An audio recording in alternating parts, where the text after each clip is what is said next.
Story 1. The Garum Empire, How Fish Sauce Funded Roman Expansion. When you picture the Roman Empire, perhaps your mind turns to marble columns, epic battles, or the roar of the Colosseum. You may even imagine Julius Caesar crossing the Rubicon, with a cloak billowing behind him. What you likely don't picture is rotting fish. But in the cracks of Roman civilization, in markets, kitchens, and tax ledgers, there lurked a substance so ubiquitous, so valued, that it has been likened to modern ketchup, soy sauce, and even gold. Its name? Garum. Garum was a fermented fish sauce. And yes, it was exactly as appetizing as that sounds. Made by layering fish intestines and salt in large vats and leaving them in the sun for months, it was the condiment of choice across the Roman world. Garum was poured over meats, mixed into wine, used in cosmetics, and even prescribed as medicine. In short, it was everywhere. But beyond its pungent taste and questionable smell, garum played a surprisingly central role in Rome's economy, trade networks, and even military provisioning. As you drift through the calm corridors of this forgotten history, let us explore how this malodorous mixture became one of the invisible engines of an empire. The origins of garum predate Rome. Ancient Greeks were already fermenting fish guts, centuries before the rise of the Roman Republic. The word itself likely comes from the Greek gyros, a similar sauce. But the Romans, as with so many things, perfected and industrialized it. Factories for garum, called garumariae, sprang up over the Mediterranean. They were often located near the sea for practical reasons, close to fresh fish and far from the noses of polite society. These factories, many of which we can still see in ruins in Spain, Tunisia, and southern Italy, were engineering marvels of their time. Rows of sunken vats, some up to 2 meters deep, lined courtyards where laborers stirred, salted, and waited for fermentation to run its slow course. The raw materials were humble: anchovies, mackerel, sardines, and occasionally, more exotic marine creatures. They were packed with salt in alternating layers, then left to stew under the Mediterranean sun. Over time, enzymes broke down the fish into a liquid gold, rich in umami, packed with nutrients, and, according to ancient physicians, a cure for all manner of ills, from dysentery to dog bites. What's truly remarkable about garum isn't its taste, though Pliny the Elder described it in almost reverent tones. It's the system it supported. Garum became a crucial part of the Roman supply chain. The sauce traveled in amphorae, clay vessels stamped with the maker's mark and often sealed with wax or cloth. These containers were so common that archaeologists have found them by the thousands in shipwrecks and ancient trash heaps. In fact, Monte Testaccio, a 150-foot-tall artificial hill in Rome, is made almost entirely of broken amphorae. Many of them once used to transport garum and olive oil. Producers range from small-town fermenters to major industrial outfits controlled by wealthy Roman families. Some garum brands became famous, even luxurious. One particularly prized type, Garum Sociorum, was made in southern Spain and exported all over the empire. It fetched extraordinary prices, far beyond its humble ingredients. In Roman commerce, garum was so important that it could be used in place of currency for some transactions. Tax collectors accepted it. Soldiers received it in rations. When Vesuvius erupted in 79 CE, burying Pompeii and Herculaneum, archaeologists found garum bottles still on the shelves, testament to its daily presence in Roman kitchens. You might be wondering, how did people stand the smell? Even by ancient standards, garum was infamous for its pungency. Roman satirists joked about its odor. The poet Martial once described it as the putrid brine of a rotting mackerel. And yet, like stinky cheeses or strong coffee, garum had its loyal devotees. In production towns like Pompeii, the smell was part of life. The garumariae provided employment for hundreds of people: fishermen, salt miners, laborers, pottery makers, merchants. But they were also nuisances. In some cities, garum factories were pushed to the outskirts or zoned away from wealthy neighborhoods. Still, the smell did not stop the trade. Far from it. Garum was transported overland by mule and on ships across the Mediterranean. It was sold in markets from Londinium, modern-day London, to the ports of Syria. And it wasn't just a condiment, it was a symbol of Roman identity. To consume garum was, in a way, to participate in the culture of Rome itself. What makes garum particularly fascinating isn't its popularity, it's the infrastructure it required. To maintain garum production at scale, the Romans needed salt. Mines, fish fleets, pottery kilns, trade routes, and even bureaucratic oversight. The empire's administrators tracked garum production for taxation, and some records even suggest government-owned garum factories used to supply the legions. There's evidence, for example, that garum played a role in feeding soldiers during waichats, long campaigns. It was calorie-dense, preserved easily, and masked the taste of spoiled meat or stale bread. In essence, it was the Roman army's secret seasoning, and perhaps a morale booster too. But beyond the battlefield, garum reveals how interconnected the Roman world truly was. A bottle of garum might be caught in Spain, salted in Tunisia, stored in amphorae made in Gaul, and shipped to Alexandria for sale. It is an edible example of Rome's global supply chain, a network that spanned continents, cultures, and oceans. Yet, garum was not a culinary equalizer.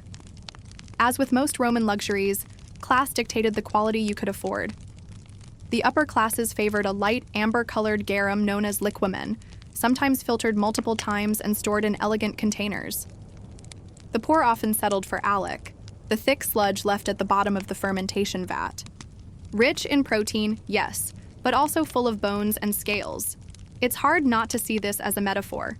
Even in condiments, the divide between Rome's elite and its laborers was stark. And yet, whether you were an emperor or a dock worker, you almost certainly consumed some form of fish sauce every day. It was one of the few threads that tied Roman society together. One dish, many diners, worlds apart. As you lie here now, gently imagining the distant clatter of amphorae, the slow churning of brine in the Mediterranean sun, and the quiet work of a laborer stirring salted fish with a wooden paddle, ask yourself this. What happens when a civilization's identity is tied not to its monuments, but to its menu? In the first section, we uncovered the fishy origins of garum, the prized fermented sauce of ancient Rome. We explored its humble ingredients, its importance to daily life, and how it permeated every level of Roman society. But what happens when a food product becomes more than food? When it becomes a commodity, a political instrument, a cultural export? Now, we turn our attention to the vast, sticky web of trade, taxation, and production that grew around garum. Because while garum was pungent and personal to the average Roman's plate, it was also deeply impersonal, managed by bureaucrats, monetized by merchants, and manipulated by imperial authorities. In short, garum wasn't just something you ate. It was something you regulated, transported, and, on occasion, stole. Let's begin not with fish, but with numbers. The Roman economy ran on taxes. Everything from wheat to window frames was taxed, and garum was no exception. Under the Roman Empire, especially from the 1st century CE onward, provincial governors kept meticulous accounts of goods produced, exported, and consumed. In regions, like Baetica, southern Spain, garum was a major taxable product. Producers were expected to report their output, and tax collectors, known as publicani, would often take a portion of the goods rather than money. This made logistical sense. The empire needed supplies to feed its armies and officials more than it needed coins. So instead of asking a garum maker for denarii, the state might claim a certain number of amphorae directly from the vats. These weren't always peaceful transactions. Corruption was endemic, and some publicani became wealthy by demanding bribes or underreporting the amount of sauce they collected. The producers themselves weren't saints either. Records from Oxyrhynchus in Egypt and inscriptions in Hispania show that producers routinely underdeclared their production, diluted their products, or tampered with amphora stamps. It was a cat-and-mouse game, and all for fish sauce. One unexpected result of this regulatory oversight was the birth of something astonishingly modern: branding. Since garum varied widely in quality, producers began stamping their amphorae with details: name, origin, type, and sometimes even praise like excellens, excellent, or flaus florum, flower of flowers. These weren't empty words. Some producers gained reputations for high-quality sauce, commanding higher prices and securing imperial contracts. A famous example is Aulus Umbricius Scaurus, a wealthy businessman from Pompeii, whose family ran one of the city's most successful garum factories. His amphorae have been found as far away as Gaul and the eastern Mediterranean. His house, still partially intact, contains floor mosaics proudly advertising his garum. Imagine a modern CEO decorating his entryway with a giant bottle of ketchup, and you begin to understand the pride and power tied to this strange industry. Scaurus wasn't alone. Across the empire, elite families used garum as a form of soft power. Supplying Rome with luxury garum meant influence at court. In this way, fermented fish became a political tool. Of all the logistical feats the Roman Empire mastered, feeding the legions was among the most impressive, and garum played a surprisingly vital role. A Roman legion could number up to 6,000 men, and feeding them was no small task. Supplies had to be lightweight, nutritious, non-perishable, and, ideally, palatable. Garum fit the bill perfectly. Mixed with water and wine, it created a sort of broth. Poured over dried bread, it revived texture and taste. Used with grains and legumes, it improved nutritional absorption. Military supply logs from Roman forts in Britain and along the Danube mention amphorae of garum among their inventories. These amphorae weren't luxurious. They were standard issue, industrial grade, briny sustenance. For soldiers far from home, garum also provided a taste of Rome itself. One spoonful of home in a bowl of barley, and it wasn't just for soldiers. Roman doctors, including Galen, recommended garum for digestion, wound care, and even as a cure for ulcers. Some military medics reportedly carried garum for both nourishment and medicine. In this sense, garum wasn't only a comfort food, it was military infrastructure. If Garum had a capital city, it might have been the coastal town of Gades, modern-day Cadiz, in southern Spain. The waters of the Atlantic teemed with fish, and the local salt flats provided the key ingredient. From here, massive garum operations launched products across the Roman world. Trade routes carried garum in tightly packed amphorae aboard navies, honoraria, merchant ships. These vessels were not elegant. They were utilitarian, slow, and often overloaded. Many sank. In fact, garum amphorae are among the most common finds in Roman shipwrecks. In one famous wreck off the coast of France, the Grand Conglou shipwreck, archaeologists recovered hundreds of amphorae, some still sealed, their fermented contents preserved for nearly 2 millennia. Think of it. Amphora after amphora stacked like barrels in a ship's dark hold, gently rocking with the tide. The journey from Baetica to Rome might take weeks, braving storms, pirates, and logistical delays. Each amphora carried not only sauce, but revenue, reputation, and risk. Back on land, the industry was not universally loved. Garum factories were often noisy, smelly, and polluting. Complaints appear in Roman legal documents about odor, runoff, and waste disposal. One case from Roman Carthage involved neighbors suing a garum factory for polluting a nearby well. Another, from Ephesus, records a property dispute involving a broken pipe from a garum vat. Despite the inconvenience, few towns banned garum outright. The economic benefit was simply too large. A medium-sized town with 2 or 3 garumariae could support dozens of workers, from potters to laborers, coopers to sailors. Garum might smell like death, but it meant jobs. Roman law tried to contain the chaos. Certain neighborhoods were zoned for offensive trades, including tanning, dyeing, and garum making. In Pompeii, these trades were often located downhill or downwind from the elite homes, but even the wealthy couldn't fully escape the smell. It clung to walls, seeped into streets, and lingered in markets. One poet joked that you could tell a man's social status by how far he lived from the nearest garum vat. One of the most revealing aspects of garum is how it changed across regions. While Rome maintained a broad cultural identity, the empire was composed of vastly different peoples and palates. Local variations of garum appeared across the provinces, sometimes using freshwater fish, other times incorporating herbs, wine, or vinegar. In the Levant, garum was often combined with local spices. In Gaul, producers experimented with trout and other inland fish. In North Africa, producers used distinctive clay amphorae and different salting techniques. Even the name varied: liquamen, Maria, alec, depending on the form and function. This regionalism points to an important truth. The Roman Empire wasn't monolithic. Its sauces, like its citizens, were diverse and adaptive. Garum was a template, not a rule. And yet, across this sea of variation, a Roman could always recognize a fellow Roman. By the smell, perhaps, if nothing else. And then, quietly, over the centuries, the garum industry began to fade. The reasons were many. The economic crisis of the 3rd century weakened long-distance trade. Piracy and war disrupted shipping lanes.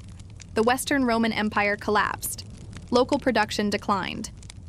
The big factories shut down, tax structures changed, and new tastes emerged. By the time the Byzantine Empire rose, garum had largely disappeared from the public stage. A few references remain in medical texts, and some regional variants, like the Italian colatura di alici, may be its modern descendants. But the empire that once built hills of broken sauce jars was gone. Garum had fed armies, enriched merchants, lubricated trade, and flavored the daily bread of an empire. It had endured for centuries, clung to recipes, and persisted across continents.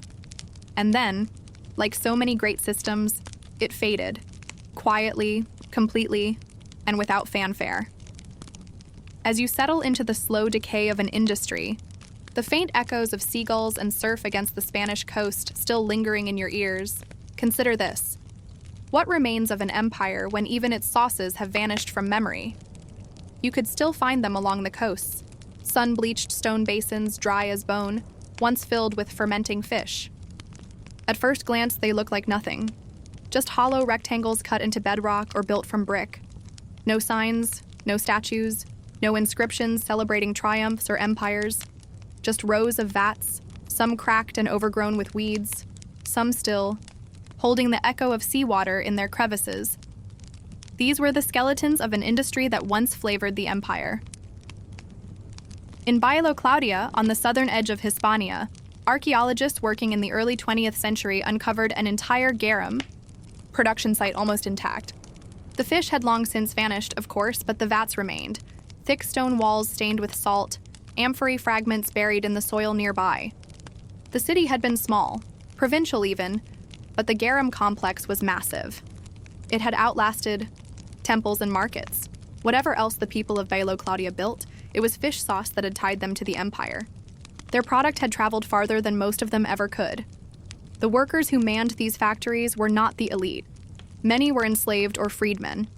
Their hands stank of fish, their clothes caked in salt. They worked long hours in the sun, gutting, stirring, packing, lifting. But their labor built wealth. Not for themselves, usually, but for the merchant families who owned the vats, the shipping contracts, the warehouses in Ostia and Rome. The garum trade created fortunes, and like all fortunes, it did so unevenly. Some of these producers even bought their way into respectability. A few inscriptions remain, marking freedmen who became municipal officials thanks to their success in fish sauce. One, Marcus Livius Faustus, had once been a garum maker in Carthago Nova. By the time he died, he had funded a small public bath and donated garum amphorae to the local grain dole. His name was carved into stone, not for battle or poetry, but for sauce. That kind of social ascent was rare. Most workers remained anonymous. Their names weren't recorded. Their recipes weren't preserved. The exact fermentation times, the blend of fish to salt, the secrets passed from father to son or shared quietly among workers during a midday rest, those are gone. Lost not because they weren't important, but because they were too common, too everyday. History forgets the routine. Even in the heart of the empire, garum's memory began to fade. The great warehouses of Ostia, once filled with stacked amphorae, fell into ruin. The river silted, the trade slowed, the storage emptied. Warehouses that had once held the scent of every corner of the empire began to smell only of dust and mildew. Graffiti referencing garum disappeared from walls. Recipes in cookbooks grew fewer, simpler. The sauce was still used, but it was no longer central. The collapse of long-distance trade during the 3rd century crisis further choked the garum economy. With shipping disrupted, coastal production lost access to urban markets. The great garum-producing cities like Pompeii before its destruction, or Gades, or Carthago Nova, declined.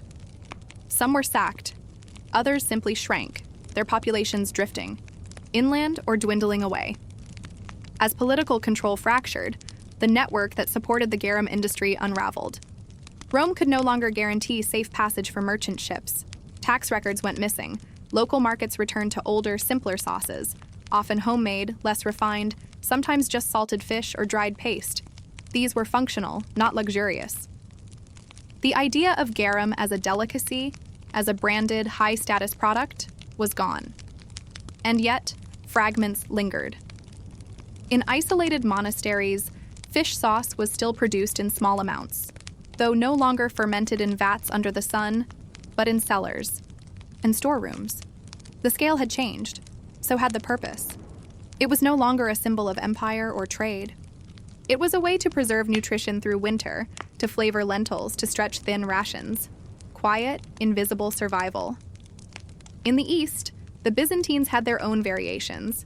The term gyros survived in texts, though it's unclear whether it described the same fermented product or something new. The spirit remained, if not the formula. Fermentation never truly died. It simply adapted, again and again. There's a village on the Amalfi coast where they still make colatura di alici, a thin, amber liquid drawn from salted anchovies aged in barrels. It's local, it's small-scale, it's pungent, and it may be the closest living relative to Roman garum. Not because it's exactly the same, but because it carries the same quiet function, to preserve, to flavor, to connect people across time through the ordinary act of eating. Garum built no monuments. Its producers wrote no epics, but it moved. Armies fueled trade and flavored an empire. It seeped into every part of daily life, unremarked but indispensable. The fall of Rome did not come all at once. It came in the silting of harbors, in the abandonment of vats, in the silence of factories where no one came to stir the sauce. The end of garum was not a moment. It was a long forgetting. The broken amphorae still turn up in fields and riverbeds. Fragments of clay bearing the maker's mark, faint, stamped, still legible. They say little, just a name, a region, a promise of quality, a whisper from a vanished economy. And if you were to hold one, the curve of the handle, the weight of the clay, the press of the stamp, you would be holding the remains of a food that once helped hold the world together. Story 2. The ink that bound an empire. Copyists, clerks, and the quiet power of paperwork. It was not marble that held the Roman Empire together. Nor was it the sword, not entirely. Roads, yes, but roads needed reason. Trade, yes, but trade needed record. Behind every order given, every legion moved, every tax collected, there was writing. And behind that writing were the people who wrote it, copyists, scribes, clerks, and record keepers, scattered across cities and provinces, scratching their way into the annals of bureaucracy. Their names are rarely remembered, but the empire could not function without them. The ink-stained hands of the library, as they were called, held no political office, commanded no troops, and often earned little more than a few coins a day. But they translated the voice of the state into permanence. They turned orders into orders, payments into payments, law into law. They didn't shape policy, they shaped its execution. In the Roman world, writing was work. And for a state that governed tens of millions of people, the production and duplication of written material required an infrastructure just as complex as its aqueducts or road systems. From the dusty corners of provincial forums to the bustling scriptoriums of Rome itself, the machinery of empire was lubricated, not only by blood and coin, but by ink. The Roman obsession with documentation went beyond mere administration. They documented everything: births, deaths, marriages, land transfers, debt agreements, court rulings, slave sales, property taxes, military service records, religious offerings, ration lists, even the quantities of nails delivered for bridge repairs. There was no detail too mundane for recording. The power of Rome lay not just in conquering people, but in knowing precisely who and what had been conquered, and that knowledge had to be written down. Paper, as we know it, didn't exist. Instead, Romans used several writing surfaces, each with its own context. The most durable and prestigious was parchment or vellum, prepared animal skin, costly and slow to produce. More common was papyrus, imported in vast quantities from Egypt. Papyrus was the workhorse of the empire's bureaucratic engine. It was made from the pith of the papyrus plant, sliced, pressed, and dried into sheets. It didn't last long in wet climates, but in the dry air of Egypt or the arid edges of Syria, some sheets have survived to this day. Then there were wax tablets, reusable, portable, often used for drafts or quick notes. Scribes would inscribe text using a stylus, then smooth the wax and begin again. For longer-term storage, text was transferred to papyrus scrolls or codices. A good scribe could copy as many as 50-60 lines an hour, depending on complexity. In a bustling scriptorium, dozens of scribes worked side by side, copying legal texts, tax lists, military orders. Errors were inevitable. So were corrections, margins filled with notes, revisions scratched over mistakes. In a world before printing, every word had to pass through a human hand. The people doing this work were often slaves or freedmen. Literacy, while not rare, was still specialized. Many educated slaves were trained in writing and assigned to scribal duties in elite households or government offices. Their status was low, but their work was critical. Some gained reputations for precision and speed. A few were manumitted and went on to run small copying shops, especially in cities like Rome, Alexandria, or Ephesus. In Rome, these copyists worked in designated quarters near temples and administrative buildings. The tabularium, Rome's state records office, stood near the Forum, housing vast archives, stone inscriptions, bronze tablets, and stacks of written files. It was not a glamorous place, but it was essential. Within those files were birth certificates, citizen registrations, deeds, contracts, and senatorial decrees. To lose those records was to lose identity, property, or citizenship itself. The Roman state depended on this documentation for control. Census records determined taxes and conscription. Travel permits allowed citizens or merchants to pass between provinces. Diplomatic letters carried imperial authority across seas. One miscopied word could delay a grain shipment, cause a soldier's pay to be withheld, or misallocate land. There were consequences for inaccuracy, fines, demotion. In rare cases, execution, especially if forgery or sabotage was suspected. Some scribes were employed not by the state, but by the public. For illiterate citizens, writing services were available at stalls in city squares. Here, scribes would compose letters, file petitions, record wills. A common inscription on tombs reads Scriba Publicus, a public writer. These were not officials, but working men, offering their skills for hire. For the price of a few coins, a letter could be sent to a son in the army, or a will recorded before death.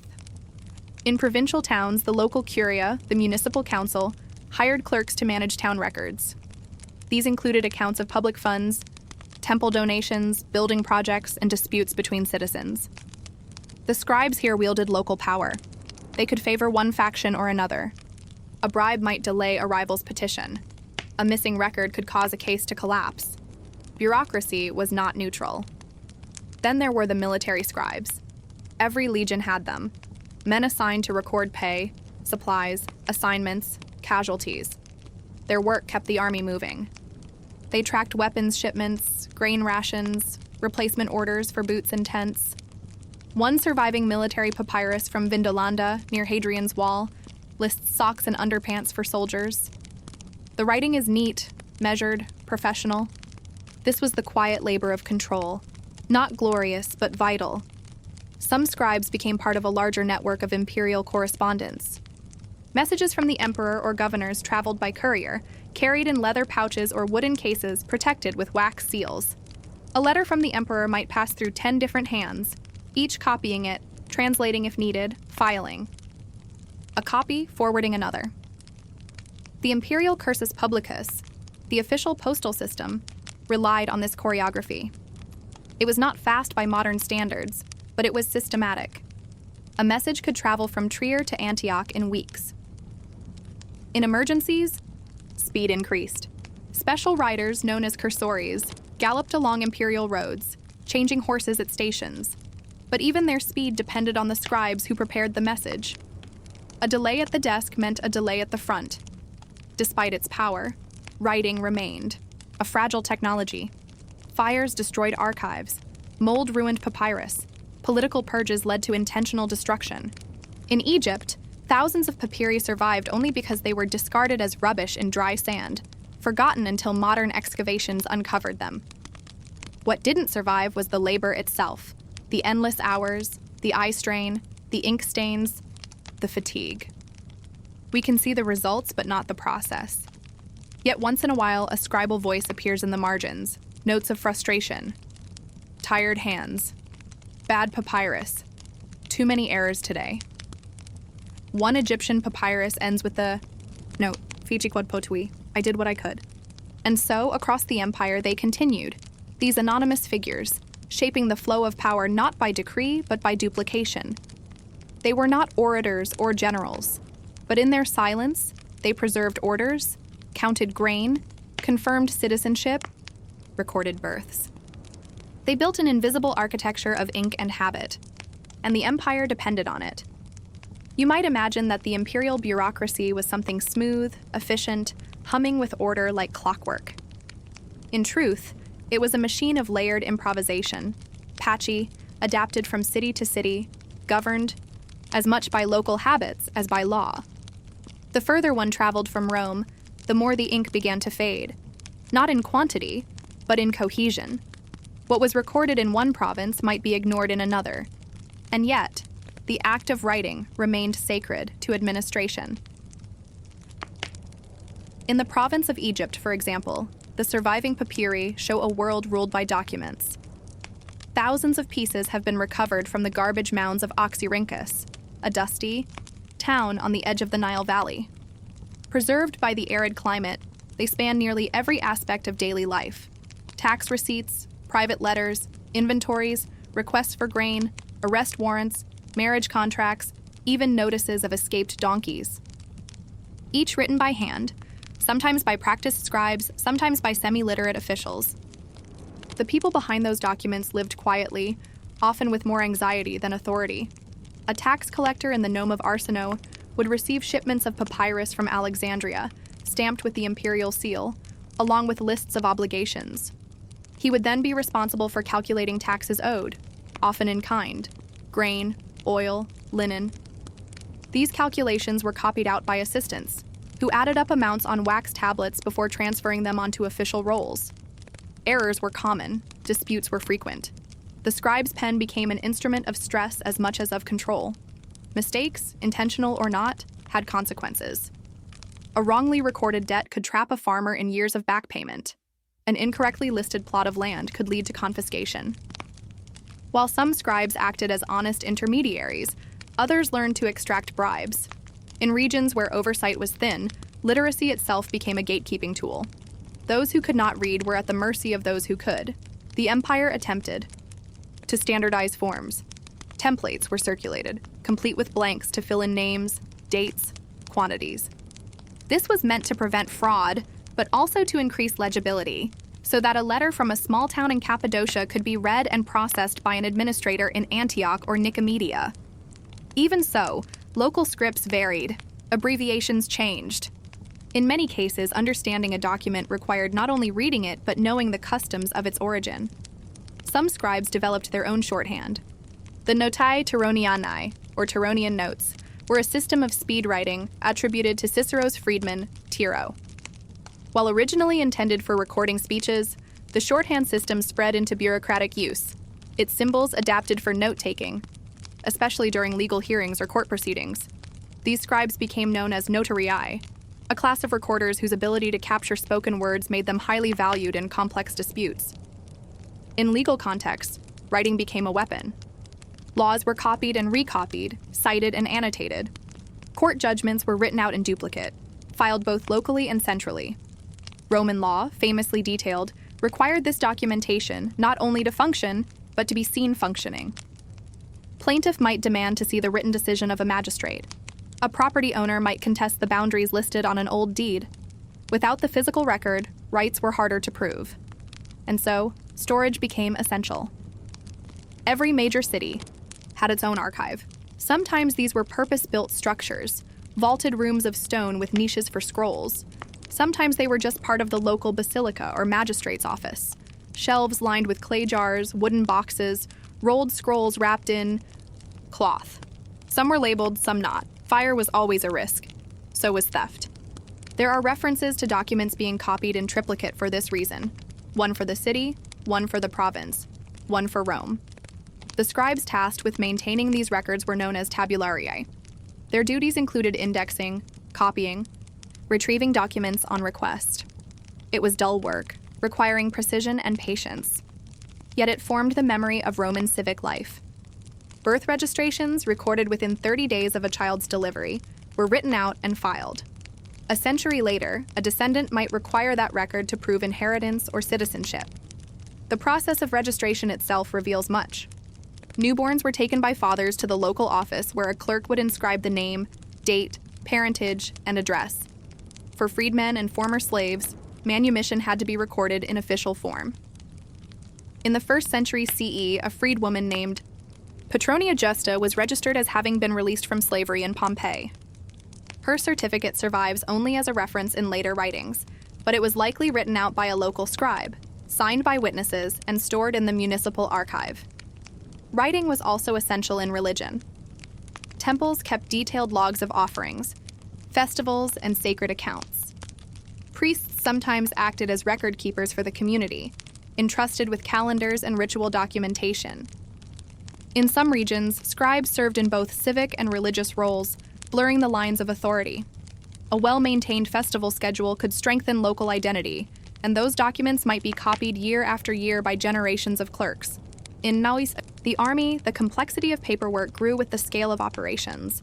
Every legion was a miniature bureaucracy. Scribes, often soldiers themselves, kept rolls of personnel, logs of injuries, transfer orders, inventories of weapons and food. Pay lists were updated monthly. Promotions were recorded on diplomas, small bronze tablets issued as formal recognition of rank or citizenship. The loss of such a document could mean the loss of rights. Even desertion had to be written down. A soldier who vanished without leave was marked in the records. His pay ceased. A report was filed to higher command. If he returned or was caught, the scribal trail determined his fate. Sometimes a forged document might buy safety. More often, it meant execution. The higher one went, the more the paperwork multiplied.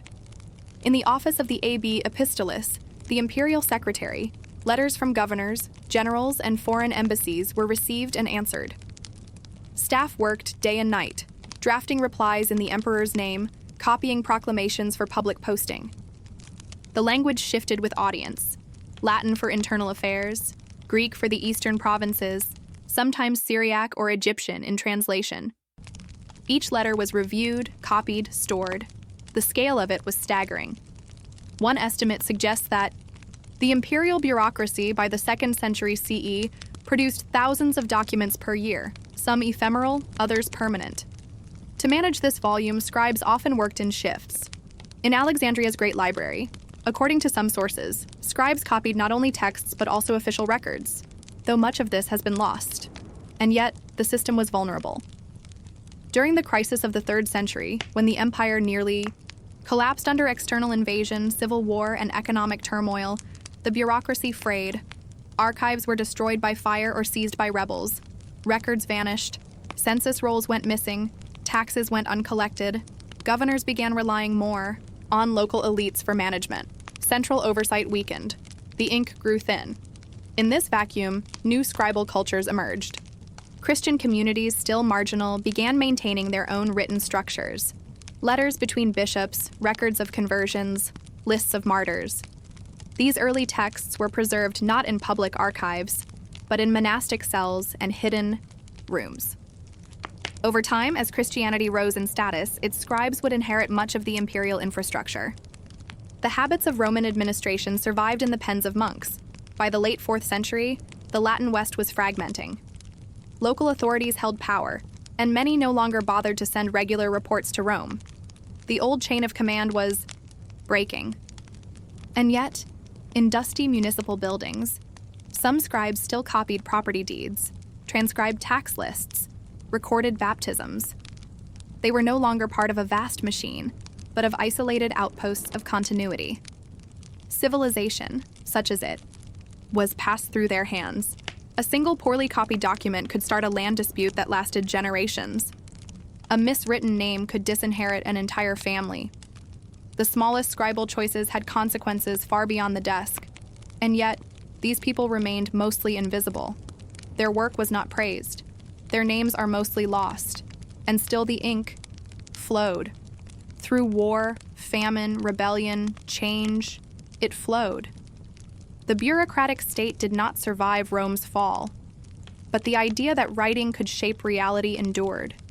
The pen remained.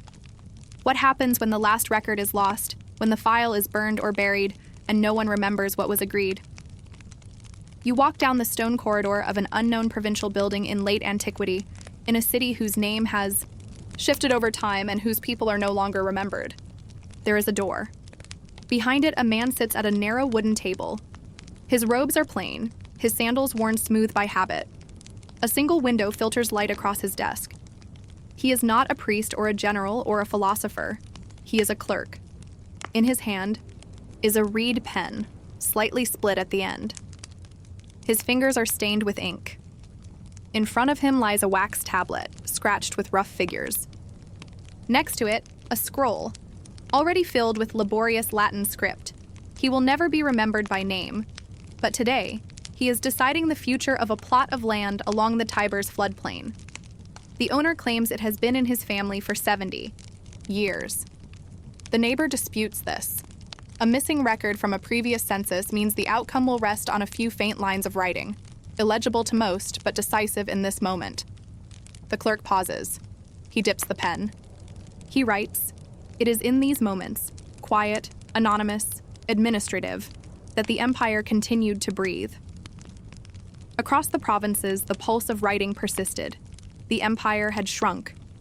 The Western Roman bureaucracy had fractured into competing fragments, and the Eastern Roman Empire, what we now call Byzantium, carried on with its own refined scribal traditions.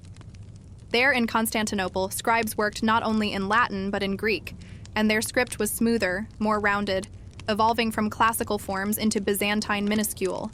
They copied laws, religious texts, diplomatic letters, grain reports, and detailed instructions on managing the logistics of a 1,000-mile empire. Within the Notitia Dignitatum, a surviving 5th century Roman administrative document, we glimpse the bureaucratic machinery still clinging to coherence. Dozens of high offices, each with their own scribes, record keepers, and bookmen. The magister, officiorum, controlled the imperial secretariat, handling petitions, dispatches, and intelligence. Under him worked the scrinia, departments named for their writing desks. Each scrinium specialized, one for memorials, one for records, one for correspondence. It was specialization of a kind that mirrored the divisions of a modern civil service. Still, it was not modern. It was human and uneven. Clerks were poorly paid and sometimes compensated with rank or privileges instead. In wealthier cities, scribes sold their services like tradesmen, writing letters for the illiterate, copying religious texts, or drawing up contracts. In smaller towns, the same person might write out birth records and sell onions in the marketplace. With the spread of Christianity came a new literacy. Church officials required documentation, baptismal records, ordination rolls, land grants, and letters between bishops. In places where Roman government had faded, the bishop's chancery often became the town's sole administrative organ. Monasteries began to preserve not only sacred texts, but civic records. Sometimes the same hand that copied the Gospels copied tax rolls from the last Roman magistrate. The scribes who lived through this transition were often bilingual, fluent, in both the language of empire and the prayers of the church. They were not always saints. There are letters from bishops complaining of scribes who drank too much wine or demanded payment before writing. But they held continuity. Even as Gothic kings took over Roman cities, the practice of writing laws, copying titles, and keeping registers persisted. In Gaul, in the fading light of Roman authority, the Merovingian kings inherited the scribal system in piecemeal. Their officials issued documents on rough parchment, in Latin that had begun to bend into French. In Ravenna, the exarchate continued copying imperial decrees long after the Western emperor had been deposed. In Visigothic Spain, Scribes adapted. Roman forms for Gothic rulers, writing names like Alaric and Theodoric in the same legal formulas once used for Claudius and Augustus. Not all scripts survived equally. Cursive Latin evolved. It became less angular, more hurried. Uncial and half-uncial letters came into fashion. The old square capitals of imperial monuments gave way to scripts designed for speed, for copying, for efficiency. This shift was more than stylistic. It reflected changing needs. Less time was spent on beauty, more on quantity. The scribes were no longer serving a monumental state, but small courts, scattered dioceses, and wandering officials. Errors increased, sometimes due to fatigue, sometimes ignorance. The further removed a scribe was from formal education, the more mistakes crept in. Words were misread, names miscopied. Occasionally, glosses, side notes, were mistaken for part of the original text. Over time, meaning shifted, yet the process never stopped. Even bad copying was a form of preservation. In North Africa, the collapse of Roman administration under Vandal rule did not stop the scribes. Churches maintained registers, local councils issued canons and had them copied in triplicate. In Britain, where Roman bureaucracy vanished almost entirely by the early 5th century, writing survived in monasteries and missionary centers. The scriptorium, once a rare room, became the heart of Christian learning, and in all these places, the act of writing retained its power. It was not only memory, but magic. To write something was to bind it, to give it weight. Even illiterate kings valued documents. Seals became symbols of authenticity. A royal decree, copied on parchment and stamped with wax, could decide the ownership of fields, the legitimacy of marriages, the succession of thrones. The papal chancery in Rome developed its own distinctive scribal culture. Its letters, known as Literae Apostolicae, were written in a style called Beneventana, with sweeping curves and tight spacing. These documents were copied, archived, and sent across Europe. Their reach extended far beyond what a single man could command in person. As in the days of Augustus, the pen extended authority where armies could not. In the East, the Byzantine Empire carried the Roman scribal tradition into new heights. The emperor's scribes composed treaties, legal codes, theological arguments. Some served in the Chartularios, responsible for managing the imperial archives. Others worked on the Corpus Juris Civilis under Justinian, a massive legal codification effort that relied entirely on scribes to gather, copy, and redact centuries of Roman law into a coherent system. That law, filtered through thousands of scribal hands, would echo in European legal systems for over 1,000 years. The scribes of the late empire were no longer mere functionaries. Some were scholars. Others were theologians. Some were former slaves, freed for their literacy. A few became bishops or historians. But most remained shadows, names written in marginal notes, initials at the ends of contracts. Their work was not meant to last, and yet it did. Eventually, the Roman scribal tradition dissolved into medieval Europe. Its forms changed, its languages fractured, its offices reimagined. But the tools remained: the stylus, the ink, the wax tablet, the rule of the line, the careful curl of a letter. The imperial state died. But the idea that order could be written down, that power could be preserved not by sword, but by scroll, that never truly vanished. And when a medieval scribe bent over a sheet of parchment, his fingers trembling in the candlelight, he was repeating gestures first made by a clerk in the age of Augustus. The same curve of the wrist, the same frustration, with smudges. The same responsibility to a world that trusted in documents. Why do we still believe that what is written carries more truth than what is spoken? You are standing in a stone warehouse near the shores of the Red Sea. The air is thick with the smell of salt, date syrup, and camel sweat. Wooden crates are stacked unevenly along the walls, each marked in fading ink. Some are split open to reveal sacks of dried fish, others packed with resin, frankincense, or amphorae sealed with pitch.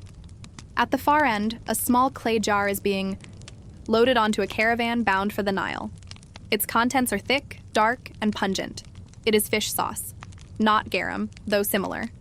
A regional variation, brewed in the desert heat, slow fermented in clay basins under the eyes of workers who were rarely paid in coin. This is the afterlife of Rome's trade. Long after the emperors lost Britain, Gaul, and even parts of Italy, the networks of exchange continued. Roman roads cracked and weeds pushed through their seams, but merchants still moved goods along the ancient routes. Ships still hugged the coastlines. Ports, though smaller, remained active. And in those transactions, quiet, repetitive, largely undocumented, the world stitched itself together again and again. The Indian Ocean trade had never been truly Roman. Long before the empire, Arabian merchants sailed between southern India, East Africa, and the Red Sea. But during the height of the Roman Principate, these networks thickened. Roman coins have been found as far as southern Vietnam. Papyrus documents show Nabatean merchants settling disputes in Latin and Greek. In India, Roman amphorae were smashed for their contents, the shards still littering the soil centuries later. The Periplus of the Erythraean Sea, a 1st century Greco-Roman merchant manual, describes ports, winds, products, and risks in methodical detail. You read it and hear not the voice of adventure, but of logistics. When to sail with the monsoon, which ports provide fresh water, where ivory is traded for linen, where pepper can be obtained cheaply. It is not a story of discovery. It is a checklist of survival. As the Western Roman Empire collapsed, the Mediterranean shrank. Trade between East and West slowed. The great markets of Alexandria, Carthage, and Antioch suffered under war, religious upheaval, and shifting control. But the eastern routes, stretching from Egypt to India and beyond, endured. For the merchants who lived along the Red Sea coast, the fall of Rome was a distant event. Their cargo was still needed. Spices, ivory, glass, and cloth, goods that did not obey political borders. The port of Berenike, once fortified by Roman engineers, had become a patchwork of half-repaired walls and makeshift dwellings. But its function remained. Merchants from the Arabian Peninsula brought incense and copper. African traders offered tortoiseshell and gold. From India came textiles and black pepper, loaded into ships with sails patched so many times they resembled quilts.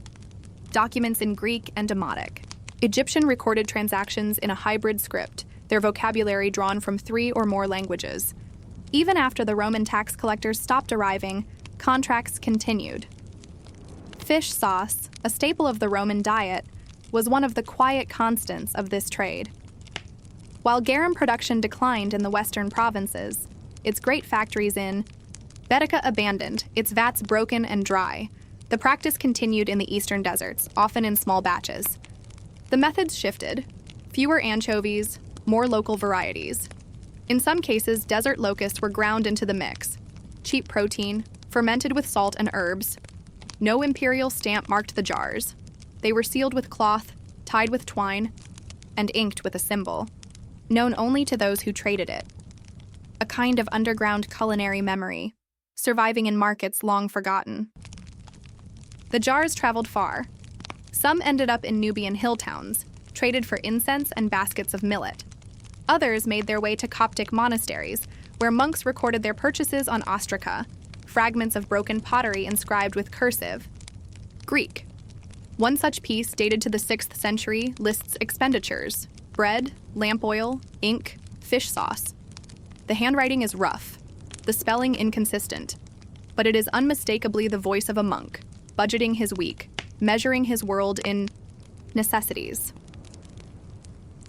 Further inland, along the Nile's winding course, trade outposts evolved into communities. At sites like Qasr Ibrim, archaeologists have uncovered caches of documents written in Latin, Greek, Coptic, and even Old Nubian, sometimes on the same page. They reveal contracts, marriage agreements, lists of livestock, and more than a few, letters complaining about deliveries gone missing. One particularly bitter note, written in the 7th century, accuses a caravan leader of watering down wine and charging for fish sauce that smelled of dung. It is a reminder that commerce is never pure. It leaks, it molds, it disappoints. And yet, trade endured. Even when the Mediterranean was disrupted by war, when Sassanid invasions or Arab conquests reshaped the geopolitical map, the Red Sea remained, stubbornly transactional. Goods flowed, caravans crossed deserts. The same spices and sauces that once flavored the banquets of Roman senators now fed monks, merchants, and nomadic chiefs. In the oasis town of Khor Rori, what was once a Roman trade outpost had become a crumbling relic. But potsherds still bore the marks of Indian traders. A few had inscriptions in Tamil Brahmi. They date from the 2nd century CE to the 6th or 7th. Even as the empires that built the trade routes fell apart, the habits remained. People had learned what the winds could carry, and they trusted their memory more than any new regime. Sometimes ships never arrived. Inscriptions in Adulis, a port near modern-day Eritrea, speak of vessels lost at sea, storms misread, or captains who vanished. When such events occurred, communities adjusted. Barter increased, local production filled gaps. But the memory of the trade lingered. In some places, the ruins of Roman customs houses were turned into storage for date wine. In others, the port ledgers were burned, their ash used to make ink. One merchant in the early 8th century wrote a list of goods on the back of a tax form from a century earlier, the imperial seal still visible underneath. He had no use for the Roman tax system, but the paper was good. The fish sauce jars, fragile and anonymous, tell a story of their own. The ceramic analysis reveals patterns. Jars made in Aswan, sealed in Berenike, sold in Klizma, broken in Jerusalem. Each fracture a record, each shard a silent witness to someone's meal, someone's hunger, someone's livelihood. What kept these roots alive was not state policy. It was habit, trust, memory. The same caravan leader who made the journey 3 years ago returns again. The same middleman offers the same measure of pepper. The same jar, chipped but whole, passes hands until it ends up in a kitchen whose walls no longer remember the name of the emperor. And so the question lingers, between broken amphorae and crumbling manuscripts. When the empire falls, what remains? Of its appetite? You crouch near the edge of a shallow trench. The earth is dry, the sand brittle with sun. All around you, shards of pottery lie half buried, worn smooth by wind, etched by time. A few still show the curve of their original form. Amphora handles, thick with ancient finger marks. Fragments of wide-mouthed jars, their insides stained by long evaporated brine. A single piece bears the imprint of a woven textile, likely used to secure the lid. These were containers. They moved through hands, through caravans, across oceans. Most of them held one thing: fish sauce, not because it was glamorous, but because it traveled well, masked rot, added salt, and preserved protein. It was oil for the machine of daily life. In the eastern provinces of the Old Empire, even as cities changed hands and dynasties rose and fell, the practice of making fish sauce survived. The term garum faded in some regions, replaced by local names. In Egypt, a variant known as murri emerged, fermented not only with fish, but often with barley or bread.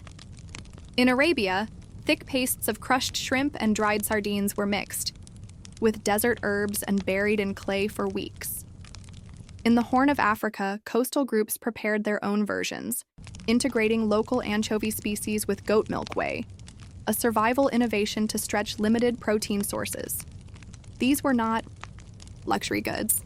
They were essential. In monastic kitchens, a few spoonfuls of fermented fish paste provided flavor during long Lenten fasts. In army garrisons, it supplemented meager rations. In merchant towns along the Persian Gulf, it was sold by weight, stored in reused jars, often traded for textiles or small amounts of grain. Archaeological evidence suggests a surprising continuity. At Qusir al-Qadim, a port on Egypt's Red Sea coast, amphorae from the 4th through 7th centuries show internal residue of fermented fish. The jars themselves were coarse, often repaired with clay bands, suggesting long use.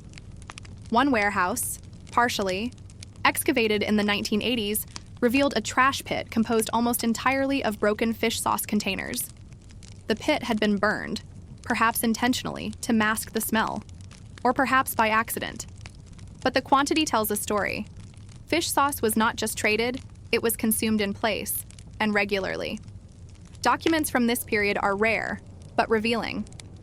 A Coptic letter from a scribe named Theodorus, written around the year 645, requests 5 jars of the dark sauce to be delivered to a nearby monastery. He adds, apologetically, that the last batch arrived thin and sour without weight. This is not a gourmet's complaint. It is a supplier's frustration. Quality control still mattered. Further east, trade posts in southern Arabia acted as junctions for goods traveling between India and the Mediterranean. At sites like Khor Rori and Simhuram, inscriptions in South Arabian and Greek hint at the hybrid world of merchants who counted in Roman numerals, cursed in Parthian, and prayed in Aramaic. Here, fish sauce from Egypt might be traded for jaggery, from Gujarat or cotton cloth from the Deccan Plateau. Indian ports, particularly Arikamedu and Muziris, remained active into the post-Roman era. Roman coins, long out of circulation in the West, continued to arrive in India, often cut or holed, for use as jewelry or tokens. More importantly, Roman trade habits had left a taste for preserved goods.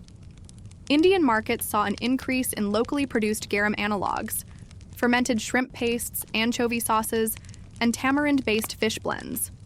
Whether this was a cultural import or a parallel development is debated, but the shapes of the amphorae, some made locally, modeled on Roman forms, suggest influence. The merchants who facilitated this trade left little behind but cargo lists. In the Cairo Geniza, a trove of discarded Jewish documents found in a synagogue, there are references from much later centuries to the old trade in salted fish and strong sauce. Though the documents are medieval, they hint at a deep continuity. Trade habits embedded themselves in culture long after their imperial origins were forgotten. Further inland, in the Ethiopian highlands, traders brought jars of preserved sauce up along winding tracks. In Aksumite inscriptions, inscribed in Ge'ez, you find references to tribute paid in jars of fermented oil, likely referring to fish sauce or similar condiments. Though Aksum was a Christian kingdom, it retained close commercial ties with Yemen, Egypt, and the Red Sea coast. A traveler following the trade routes would pass temples, churches, caravanserai, and fishing camps, each preserving the habits of ancient Rome in quiet, invisible ways. By the 7th century, as the Arab conquests reshaped the political map, trade adapted. Islamic law did not ban fermented products outright. In many coastal communities, fish sauces were considered clean if prepared without intoxicants. New markets opened, old ones shifted, and the same vessels, ceramic, clay, cork-stopped, moved along the same wind paths, filled with the same pungent liquid. In Damascus, a letter from the Umayyad period describes a tax shipment including 8 jars of sauce, strong in odor and unclean to the hands. The phrasing is odd, perhaps the result of translation between dialects, but the implication is clear. The product remained useful, if not always pleasant. In time, fish sauce production changed. Salt became more expensive in some regions. Alternative methods emerged. But in places like Crete, Cyprus, and southern Anatolia, the old methods lingered. Coastal communities preserved anchovies in pits, letting time and sun do the work. There was little documentation. Recipes passed orally or through apprenticeship. A fisherman's son learned to measure time not by calendar, but by smell, when the mixture turned from sharp to deep, from putrid to palatable. And so, even as Latin faded, as Roman baths crumbled, as statues lost their noses and mosaics their patterns, the taste of empire endured on the tongues of those who had never heard of Virgil or Augustus. In a village on the edge of the Sinai Peninsula, a potter carved the symbol of a fish into the base of each jar. Not a Christian symbol, though it might look that way to modern eyes, but a sign of contents. These jars, dug up centuries later, reveal internal residue rich in nitrogen compounds, evidence of fermented protein. They held fish sauce. The jars were locally made, but their form traced a lineage through Alexandria, Carthage, and Cadiz. At a garbage heap in Jerusalem, researchers found dozens of amphorae dating to the late Byzantine period. Nearly all bore signs of reuse. Some had been patched with bitumen. Others contained fragments of old rope used as improvised stoppers. These were not luxury imports. They were workaday vessels, used again and again. The contents had vanished, but the shape remained. What is forgotten is not always lost. Sometimes it changes form. Sometimes it lingers in the back of a kitchen, in the hands of a merchant, in the habits of a cook preparing lentils with sour paste, unaware she is repeating an act unchanged for 1,000 years. And somewhere, Deep in the ruins of an abandoned warehouse, you find one more jar. It is cracked, but the seal is intact. You can almost smell it. Why does history survive more clearly in fragments of trade than in monuments of conquest? A stone basin rests half buried in the dirt. Around it lie the outlines of ancient rooms, walls no higher than a seated child, their corners rounded by wind. Once this was a processing site. Workers would have stood barefoot in the sand, hauling baskets of fish, pouring in coarse salt, stirring the mixture with wooden paddles. Time moved differently here. Days passed. Slowly. Heat built in layers. The basin, filled each spring, would sit uncovered for weeks. The smell became unbearable by the third day. And then it changed. Sourness turned rich, sharpness became depth. The liquid darkened. A scum floated on the surface. Insects hovered, then died. Below the surface, enzymes and bacteria worked in silence. And from this slow decay came sauce. No plaque marks this site. No emperor ever visited. But fish sauce from this basin may have flavored the food of a bishop in Alexandria, a magistrate in Damascus, a merchant in Constantinople. It may have been traded for linen or glass or wax tablets. It may have been stored in a reused amphora once filled with wine. The basin itself is unremarkable, just carved stone, shallow and cracked. But in the quiet folds of trade, this is where history settled. The taste of empire rarely survives in poems, but it lingers in recipes. A Byzantine cookbook, likely copied in a scriptorium in the 10th century, calls for a sauce of salted fish, aged until fragrant. The instructions are brief, the measurements imprecise. But the technique is unmistakable. The Roman palate, preserved under layers of scriptural marginalia. Even into the medieval period, the sauce survived in disguise. In Sicily, under Arab rule, local fish sauces blended with North African culinary traditions. In Constantinople, cooks referred to a black oil added to lentil dishes, its origin unrecorded, its smell familiar.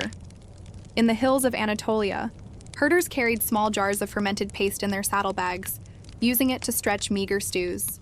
These were not Roman citizens. They knew no Latin.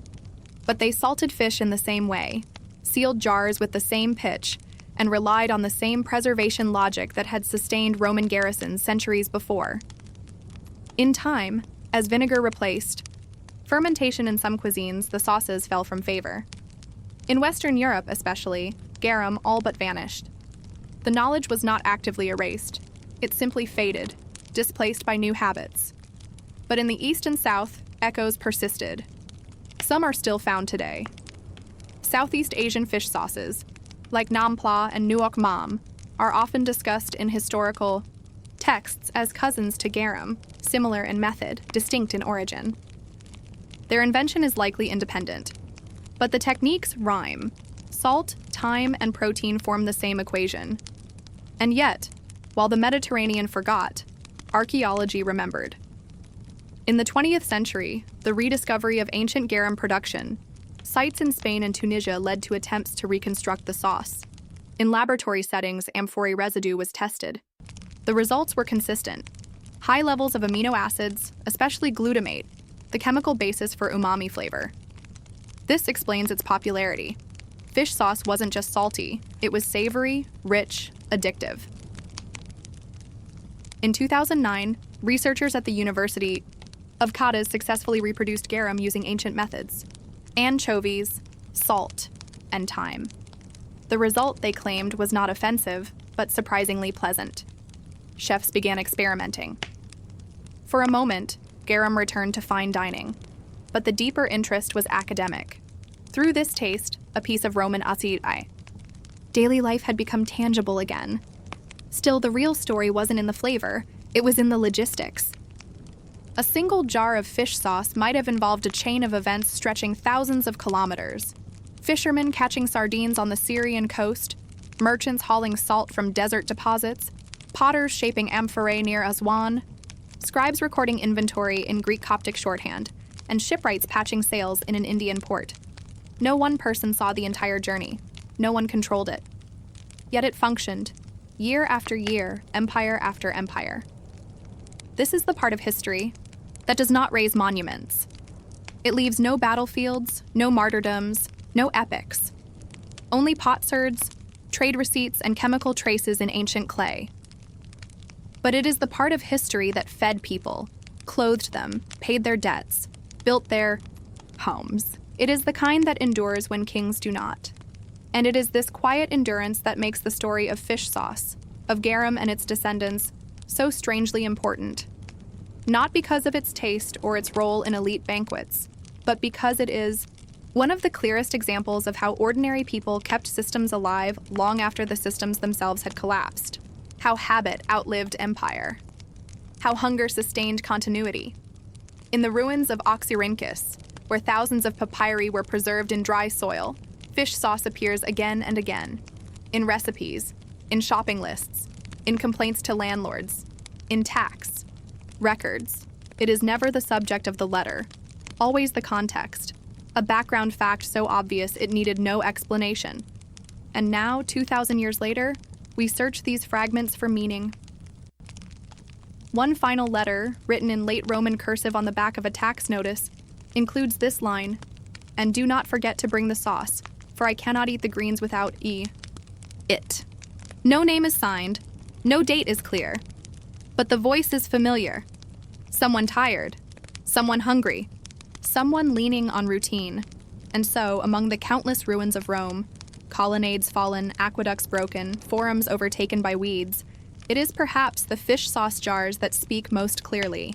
They are not beautiful, but they were useful. They fed cities, connected coasts, and filled the quiet spaces between kings and wars. What else, we might ask, has survived not in glory, but in flavor? Story 4. The floor is hard beneath you, layered with straw. Above, a thatched roof sags under the weight of age and smoke. A few beams are scorched, blackened not from fire, but from decades of hearth smoke curling upward. Light slips in through the gaps, long beams of dust, unmoving. You are in a house, not a noble villa or merchant's home, but the kind of house built quickly, patched often, and lived in hard. The walls are wattle and daub. The air smells of old wool, boiled cabbage, and damp clay.